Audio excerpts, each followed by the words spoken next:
Makanya ada kiai mengatakan kodok qadar ora iso dirubah, itu kamu. Makanya ada seorang kiai ditanya, kodok qadar ora iso dirubah, sekali dicatat selesai. Jari kiai tadi, tapi nak Allah iso. Dalile apa? Yamhu ma yasha wa yusbit. Nak Allah ya iso, sing ra iso kan kita. Nah, Nabi itu tahu betul meskipun akhirat itu Allah masih bisa dinego saking baiknya. Ya Muhammad irfa' ra'sak wasal tu ta' wasatu safa. Semat sirahmu angkat. Kowe yo apa tak turuti. Terus semenjak itu Nabi minta apa? Syafaat. Karena dulu ulama itu sudut pandangnya itu ya seperti itu. Ada yang ulama suka ibadah itu sholat, ada yang milih tidur. Sampai Imam Ghazali bilang suatu saat ibadah terbaik di zaman akhir itu tidur kan. Sholat saja kalah sama tidur kan. Tapi itu loh ya, yang wajib tetap loh, terus kamu gak sholat wajib. Begini beliau mencontohkan itu. Ada orang sholat tahajud terus obsesinya itu ingin hajatnya terkabulkan. Sementara yang tidur obsesinya nikmati rahmatnya Allah, boleh tidur, bisa tidur. Kata Imam Ghazali, timbang kita tahajud terus nuntut pangeran aduk turu katanya. Mergo engko diakibat terus setan memberi bisikan, lho nyatanya kamu tahajud ya gak terkabul. Berarti cerita bahwa Nabi ngendikan kalau doa tahajud mustajab enggak. Daripada ngono ki aduk turu ora tau donga Imam Ghazali. Timbang abri-abri Islam ya, timbang ngelek-ngelekin apa? Islam. Jadi ulama itu mulai dulu itu sudah berpikir. Banyak orang menjadikan tahajud, sholat malam itu media untuk hajatnya. Dan kalau nggak kesampaian ini mutung. Nyalahkan kiainya ijazah ramandi. Macam. Daripada ngono ora usah apa? Tahajud itu turu. Dan jenis kayak ini tuh banyak. Makanya ulama kayak saya itu saenake dhewe itu ya jarak.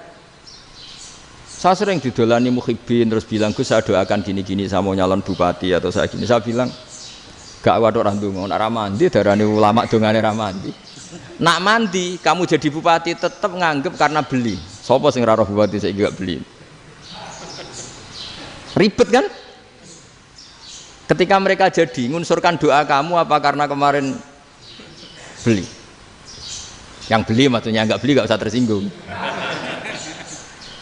Jadi ribet ngadepin. Nggak, artinya gini loh, doa itu jangan dipakai begitu loh. Kalau minta nasihat tak nasihati, jadi bupati yang baik, gubernur yang. Kalau minta doa itu resikonya. Akhirnya kiai-kiai kalau diminta doa ya doa, sebenarnya diisinya itu nggak doa kemenangan. Selamat. Itu nggak selamat gitu. Karena ribet. Makanya Islam itu doa itu setelah iman. Aturan iman benar baru doa. Aturan iman benar termasuk Allah itu yaf'alu ma yasha, boleh melakukan yang dikehendaki. Allah enggak boleh terdikte oleh doa kita, enggak boleh. Ya saya ulang lagi ya, mazhab Hasan Asyadzili ini khas kita. Jadi la ilaha illallah itu didahulukan sebelum istighfar. Tapi kebalikannya mazhab Imam Sanusi itu dibalik. La ilaha illallah itu kalimat yang sakral. Karena yang sakral dibutuhkan muqaddimah. Yaitu yang melafadzkan harus yang sudah bersih, yang sudah steril baru melafadzkan la ilaha illallah. Maka dalam mazhab Sanusiyah istighfar dulu baru la ilaha illallah. Nah cara mazhab Abu Hasan Asyadzili kebalikan, istighfar itu sah setelah sahnya tauhid. Kamu ikut mana tuh? Asyadzili apa Sanusiyah? Alhamdulillah sama-sama tidak paham ya sudah.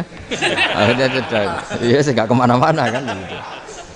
Jadi apa ya? Terus ini saya teruskan, ini biar khas pesantren atau khas NU lah, kalau bahasa Pak Rektor khas NU. Ini Ben sampean tahu beberapa perbedaan itu lazim, halaman 24 ya, halaman 24 sama 25 tak baca, ini masih orisinil. An Sufyan bin Uyainah, ini juga gurunya Imam Syafi'i. Kata Sufyan bin Uyainah, beliau cerita, kana Isa wa Yahya alaihi masalam ya'tiyanil qaryah fayas'alu Isa an syirari ahliha was'alu Yahya an khiyari ahliha. Jadi Nabi Isa dan Nabi Yahya itu satu generasi, sama-sama masih muda. Kalau di satu kampung yang Nabi Yahya tanya, ini keluarga terbaik siapa? Saya mau nginap di situ karena kumpul orang baik itu nyaman. Kalau Nabi Isa kebalikan, keluarga terburuk mana ya, saya tak di situ. Nah terus akhirnya faqala lahu Yahya lima tanzilu ala syirarin nas. Kenapa kalau kamu bermalam kok malah kumpul orang-orang yang nakal? Innama ana tabibun udawil mardo. Saya ini nabi ibarat dokter, di mana-mana dokter yang ngumpuli yang sakit, ngobati yang sakit. Makanya di NU itu ya banyak Kiai Jazab mengumpuli yang nakal-nakal. Nak tepak yang ngentas yang nakal, nak ora tepak ya katut. Ini adu nyali lah sudah gitu. Tapi itu ada ilmunya, yaitu niru Nabi siapa? Isa. Kalau kamu dokter penelitian tuh cari daerah yang banyak pandemi apa yang bersih? Yang banyak pandemi, karena yang namanya penelitian ya di situ kan. Kalau kamu dakwah ngentas kemiskinan, ke daerah miskin apa daerah kaya? Nah sama, kalau ngentas kefasikan, ke daerah fasik apa daerah orang soleh? Fasik. Ya, tapi itu Nabi Isa. Nah kalau kamu tidak Nabi kan potensinya kan ngadut itu. Tapi setidaknya bahwa kita sering disalahkan karena punya beberapa tokoh yang ngancani fasik-fasik, itu sebenarnya ada dalilnya, yaitu Nabi siapa? Isa. Nah terus masalah tegas dan lunak. Ketika ada mahasiswa misalnya pacaran, boncengan lanang dan perempuan, itu pilihan kita apa?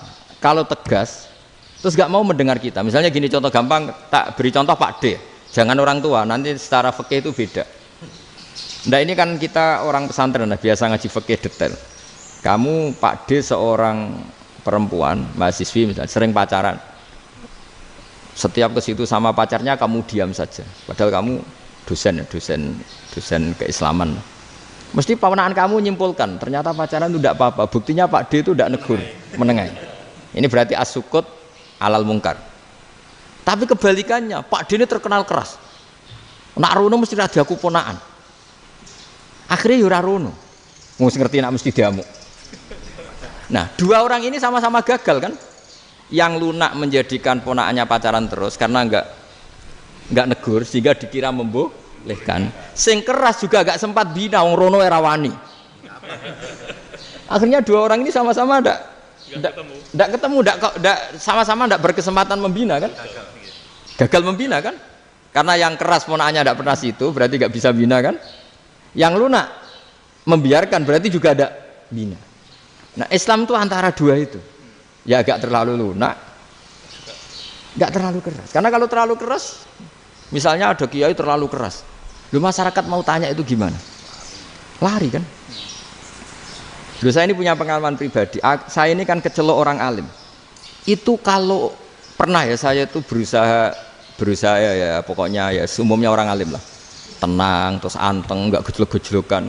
Itu enggak ada yang tanya. Saya mimpi ketemu beberapa ulama itu disalahkan. Terus umat saya kalau mau tanya itu ke siapa? Wong alim wis wibawa, meneng tambah banget wibawane. Bala Quran sering gojlok rektor macam-macam. Terus wong wanita kok, saya biasa ke pasar pandangan dicegot orang. Gus, putri saya itu sering keluar darah tapi melebihi batas haid gini-gini. Kalau badhe sowan jenengan, gak usah sowan ning kene mbek ngadeg-ngadegan. Terus tanya, yang haid berapa hari, Gus?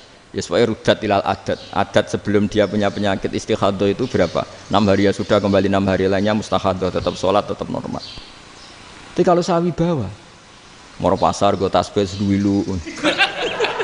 Iku mesti wong salaman njaluk donga yakin. Tapi baru kayak rada uraan ketemu wong-wong, dol ning ndi? Mak ape ning ndi? Gus beneran Gus ketemu jenengan kula wingi badhe tuwa kok. Akhirnya tanya. Dadi uraanku iku amdan. Lha nek sampean asli, iki asli uraan. Karena ndak uraan lah tetap ndak wibawa kan. Jadi baru kayak uraan itu ya banyak. Saya itu kalau ngantor di Jogja itu banyak orang yang tanya. Ya biasa tuh tanya macam-macam. Karena saya uraan. Ke pasar ya orang, bahkan di bis sering ketemu orang. Wah beneran Gus kalau badhe sowan jenengan badhe tanya ini. Ya sudah di sini aja. Jadi semua itu diilmoni. Nabi itu punya sisi yang dua-duanya jalan. Memang beliau luar biasa, dipilih Allah yang luar biasa. Nabi ketika wibawa itu banyak sahabat yang bahkan mengenali wajahnya aja tidak bisa. Ka'anna ala ru'usihim at-thair. Bayangannya seakan-akan di kepalanya itu ada burung yang takut terbang, saking antengnya. Tapi Nabi sekali mengeluarkan job, sekali santai, itu sahabat tanya itu sampai yang nggak pantas ditanyakan. Nabi saya tadi kumpul istri saya, tapi tidak inzal, itu wajib mandi ndak. Aro'aita law anna ahadana ya'ti imra'atahu wa lam yunzil. Itu ya ditanyakan. Nabi mun kumpul ya mboten saged inzal sepundi. Guys metu lagi. Terus ya ada yang tanya macam-macam. Ya saking Ada sahabat dipanggil Nabi tambah lari, dipanggil lagi tambah lari. Panjenengan nyeluk, oh pas kula kumpul bojo kula. Lah kula kuwatir jenengan orang suci, saya belum mandi, makanya saya lari.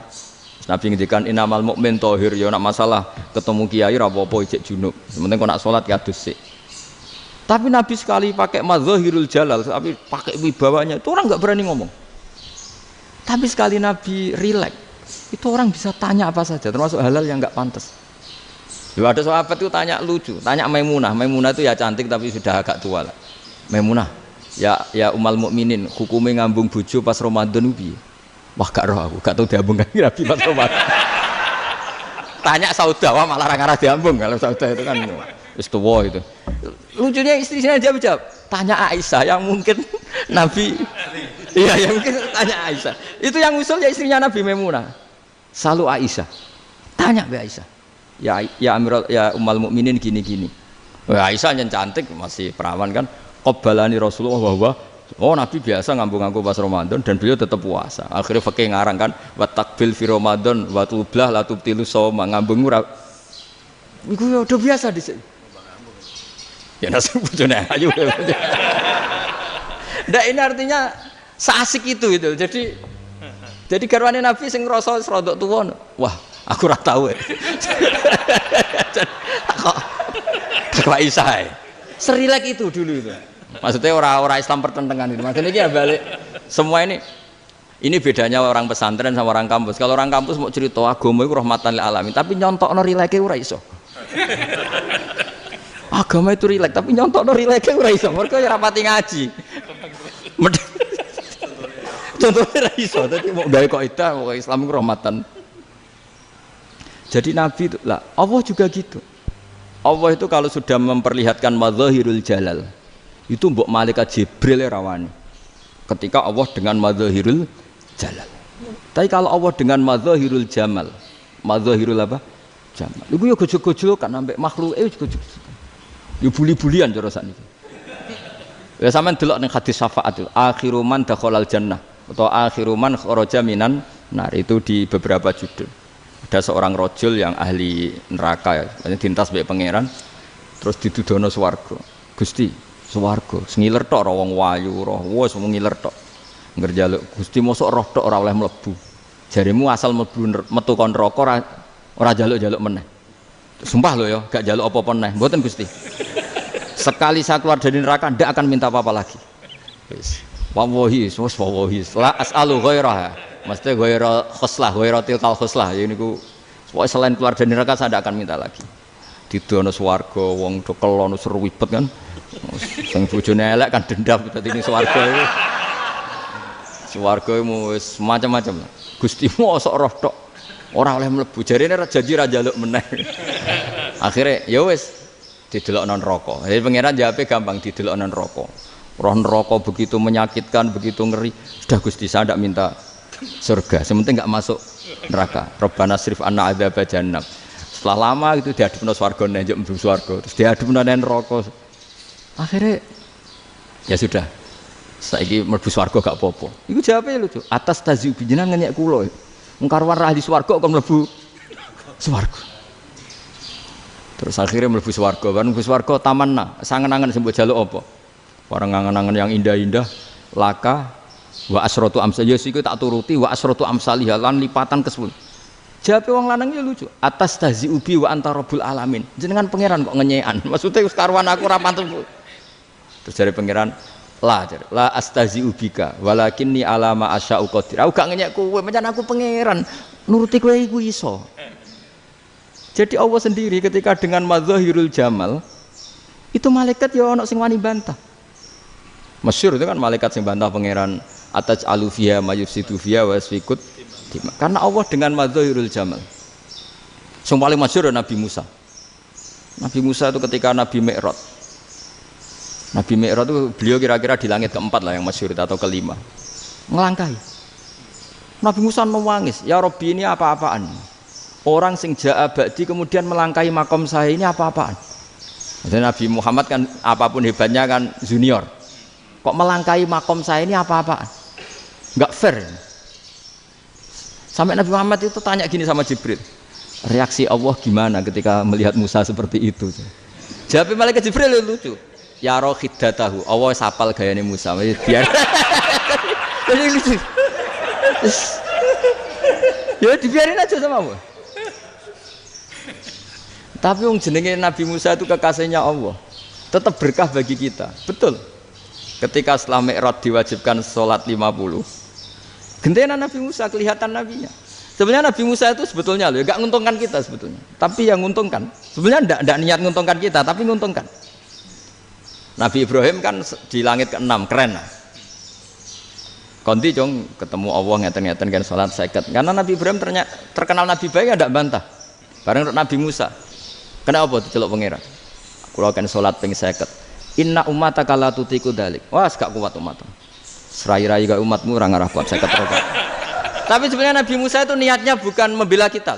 Fa inna ummati la umatku sing gagah-gagah ra iso meneh umat. Berarti sebetulnya ya itu masih pakai gengsinya gitu. Wes ngono-ngono lah sementing kita untung. Sebetulnya dia itu enggak terima wong umat saya aja yang lebih kuat. Enggak kuat apalagi umatmu. Lah terus sebutin irji ila rabbika fas'alhu takhfif. Itu berarti Allah dengan madzahirul jamal. Sudahlah, datang ke Allah minta keringanan. Allah itu baik. Minta, ambek Allah diringanan mau 5 tok. Jadi cek 45. Balik ke Nabi Musa, piro 45. Cek ra kuat umat. Wong umat kowe ra kuat. Jadi sebenarnya dia bilang umat kowe ra kuat. Lho cara Nabi Muhammad model wong Malang. Yo beda umatku mbek umatmu. Ribet kan? Beda. Lho Nabi Muhammad kan enggak seperti itu kan? Enggak punya akhlak Malang kan? Akhlak maksudnya akhlaknya mujur itu loh, akhlak yang baik gitu. Ya akhlak yang mujur, bukan yang Malang gitu. Jadi Nabi ya manut. Tinggal 40 kan, dikurangi lagi 35 sampai 9 kali kan, masyhur itu. Ya kan kalau dikurangi 55 kan berarti turun naik kan 9 kali. Lalu itu setelah 5 itu Nabi Musa aja usul, masih ragu. Itu cara Nabi munggah nentek. Ini entek ya. Terus iya doa tuntas betul. Sebebas. Terus munggah ado-ado lha opo? Ngapain itu? Akhirnya Nabi Muhammad sudah sampun ya kalimah Allah, saya ini malu sama Allah Musa. Sudah 9 kali dan diturutin terus. Jadi Allah kalau dengan madzahirul jamal itu Nabi Musa biasa nego sama Allah. Tapi ketika Allah dengan madzahirul jalal itu Nabi Musa enggak berani. Yaitu di hadis syafa'ah. Hadis syafa'ah ketika manusia datang ke Nabi Adam, ya tuna Adam. Ya Adam anta abul basar ngene isfa'li ana inda rabbik. Kamu saya minta mensafaati kita. Nabi Musa, Nabi Adam inna rabbi qad ghadibal yawma ghadaban lam yaghdab qablahu mislah wa la yaghdab ba'dahu mislah. Ini Allah sedang murka besar dan tidak akan murka seperti ini lagi. Sudah saya tidak berani, nafsi. Nabi Ibrahim enggak, termasuk Nabi Musa ketika itu ya enggak berani.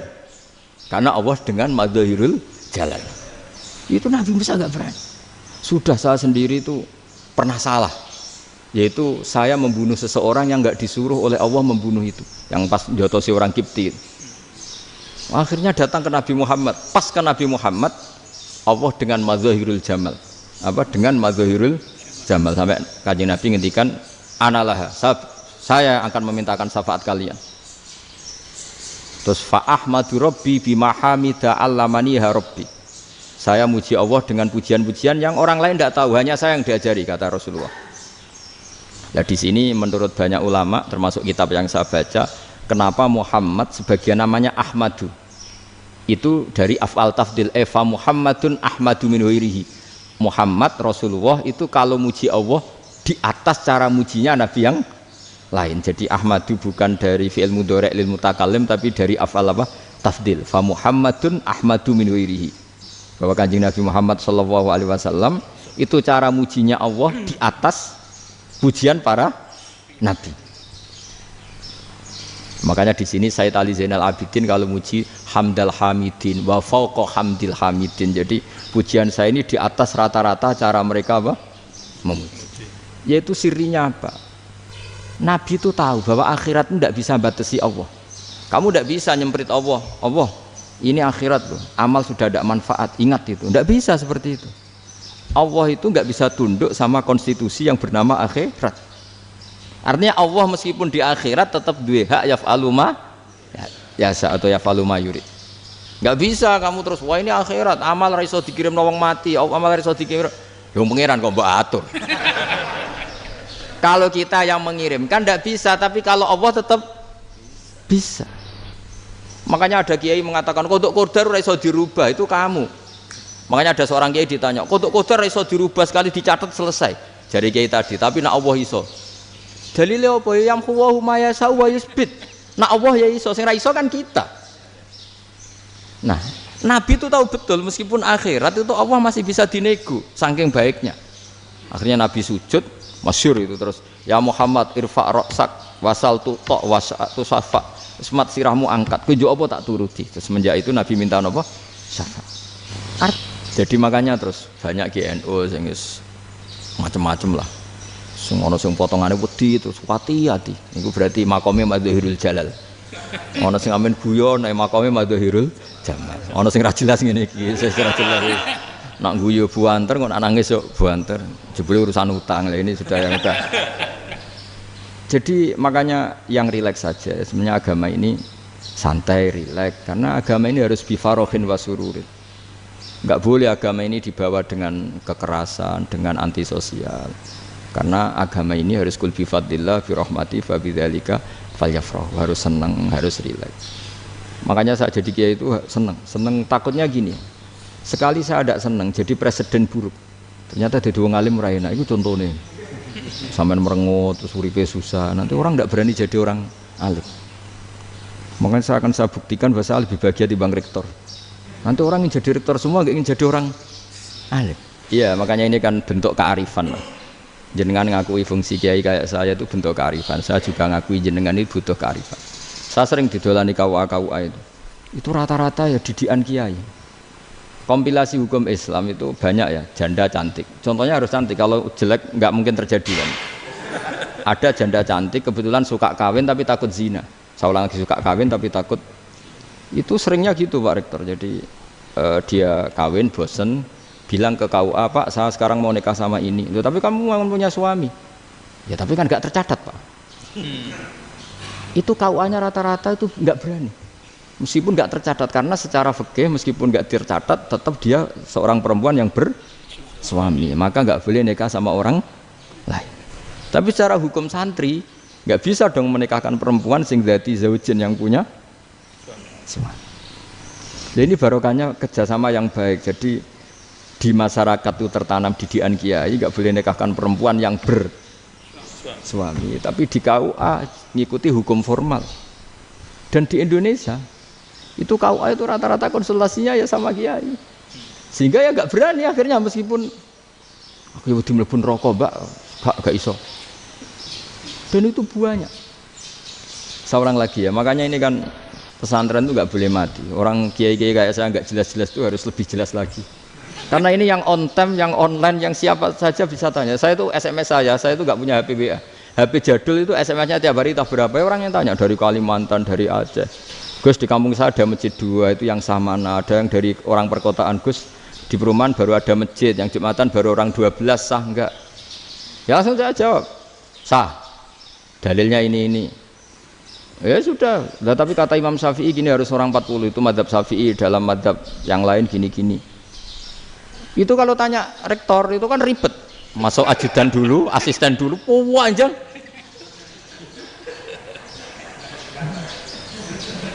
Wah itu kan ribet kan? Manggil dosen dekan VAI dipanggil, dekan VAI nggak mau langsung jawab, cari dosen yang nekuni itu. Usul fikih saya nekuni itu baru seminar, nunggu dulu mbak ini orangnya baru. Panjang kan? Bisa tutup Islam kalau kesuwen. Coba kalau tanya kiai kan nggak ketemu di jalan. Dulu Mbah Zubair kata Mbah Mun, saya termasuk santri yang diapresiasi Mbah Mun. Dhisik Mbah Zubair yang ngono, anak nong takok pesuan gak oleh. Gak takok ning kene. Saya biasa ditanya orang ngadeg-adegan. Ya alhamdulillah ilmunya cukup, kalau gak cukup ya kok sik. Jadi sebetulnya orang sopan itu ya agak-agak ada yang ditutupi sebetulnya. mboten prayogi teng dalan nginjang mawon matur. Ya sebetulnya sebenarnya memang ilmunya agak cukup gitu. Tapi itu sebenarnya secara fikih itu haram, menunda itu haram. Yo haram tuh, coba bayangkan ya, kalau tanyanya sekarang, Gus saya ini sudah keluar darah 1 bulan penuh, padahal normalnya hanya 6 hari. Saya nanti sholat enggak? Kalau nginjang mawon dugi kula, berarti kan hari ini belum ada keputusan. Sholat apa enggak kan? Tapi karena modus tadi, boten prayogi nggih ngendikan ngoten teng dalan nginjang tengen kula. Itu kemungkinannya 2, sopan atau goblok, itu saja. Kayaknya kalau sopan enggak lah. Kayaknya enggak lah kata. Karena secara fikih itu jelas haram. Bagaimana mungkin sesuatu yang harus dipraktekkan nanti duhur dijawab besok? Berarti duhur, asar sampai subuh belum ada jawaban. Berarti enggak ada sholat kan? Makanya dibutuhkan orang-orang alim yang kultural seperti ini. Dan NU menghormati kultural. Tapi Mbah Mun juga sangat menghormati Islam formal karena tadi produk-produk formal itu bisa dilembagakan oleh negara dan itu kita ikut untung.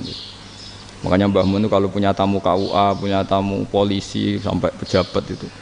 Kenapa saya contohkan KUA supaya jangan kira seperti pendapat orang-orang hasud, wah mesti aja disolani presiden seneng, menteri seneng, enggak juga. Sebenarnya semua kiai itu mulai KUA sampai polisi, polsek, polres itu seneng semua.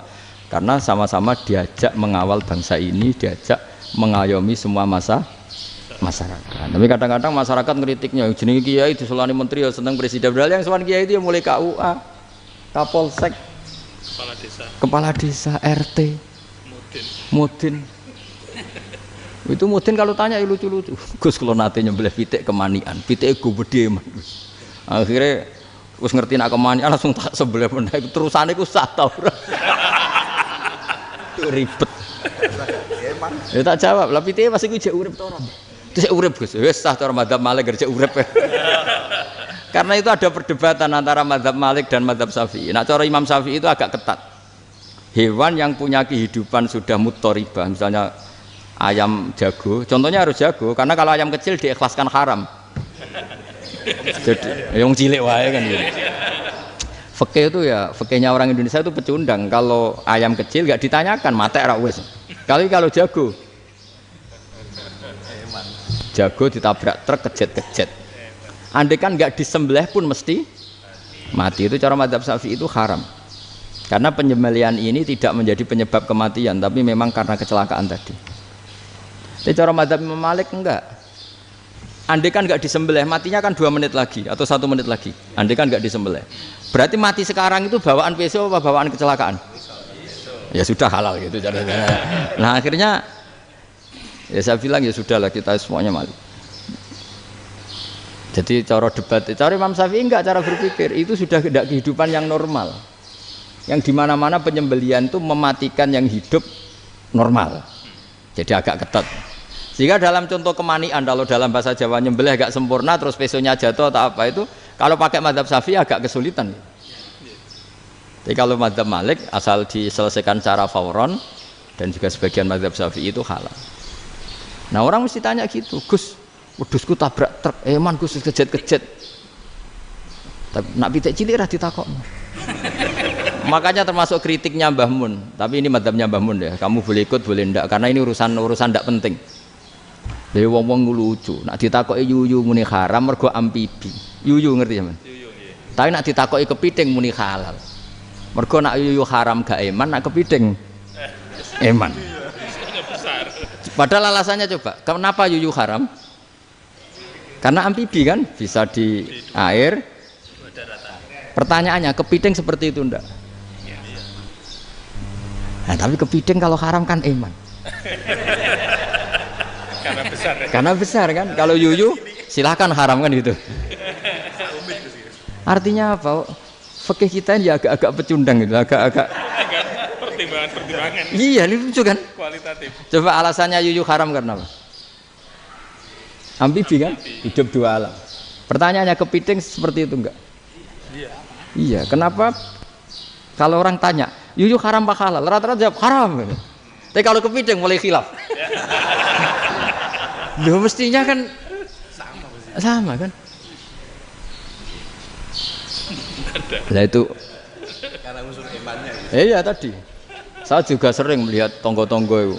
Ayam cuwilik sakmene ketabrak truk, enggak ada yang tanya. Tapi saya pernah jalan-jalan di Narukan sini. Ono jago ketabrak, sing duwe langsung marani kula pas saya naik motor. Gus ini halal apa haram? Nak langsung kula sebelah halal apa haram? Wis kanggo kowe halal ya halal. Karena saya tahu tak jawab haram mesti kecewa itu. Aduh. Akhirnya kiai ini beratnya kan. Ya akhirnya ya saya setelah itu mate Imam Syafi'i ngapunten umat kula tuh ora siap nganggo madzhab jenengan tuh ndak siap. Untuk madzhab ini tidak sama. Iya kan akhirnya pakai madzhabnya Imam Malik tadi. Ya tak Fatihah Imam Syafi'i ini mboten niat nglawan jenengan. Tapi ngobati tiang eman. Mergo pitike besar itu. Jadi ini kan cerita ya itu makanya yang rileks saja lah bahwa Islam ini yang rileks, yang menyenangkan karena ya agama ini harus menyenangkan. Raditu billahi robba. Raditu itu seneng banget, ridho itu puas. Enggak boleh beragama pertuntungan terus emosinan, ya marem atau raditu itu marem jadi yang nyaman. Ya saya kira demikian. Assalamualaikum warahmatullahi wabarakatuh.